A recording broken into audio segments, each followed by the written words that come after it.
Состояние пчеловодства и перспективы развития. Участники конференции обмениваются опытом и обсуждают насущные проблемы этой отрасли.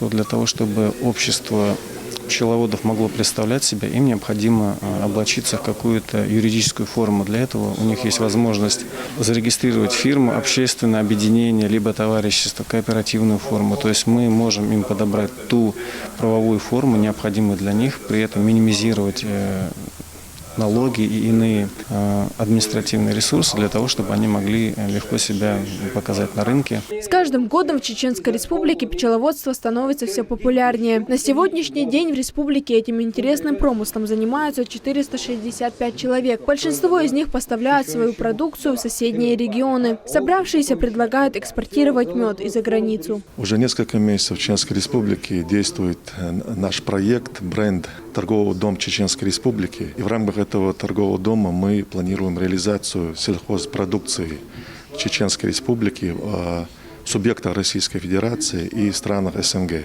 И у нас есть договоренность с производителями меда о том, что мы будем наш чеченский мед реализовывать в странах СНГ за пределами Чеченской Республики, в том числе в странах Персидского залива.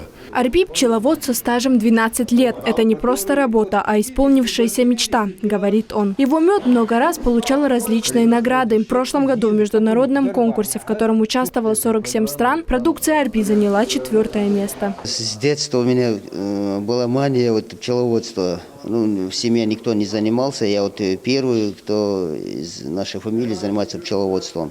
Весной подготавливаем пчелу. Потом выезжаем на медоносы. Первый медонос у нас получается рапс, второй акация. На кочевку я вывожу только 40-50 пчелосемей. После совещания собравшихся наградили благодарственными письмами, после чего они вместе пробовали разные сорта меда. Мед является не только вкусным лакомством, но и натуральным лекарственным средством. Пророк Мухаммад, да благословит его Аллах и приветствует, сказал: «Исцеление приносит 3 вещи – глоток меда, применение банок и прижигание. Но я запрещаю делать членам своей общины прижигание». Изабелла Хамурадова, Магомед Бачаев и Салман Усманов. Неделя.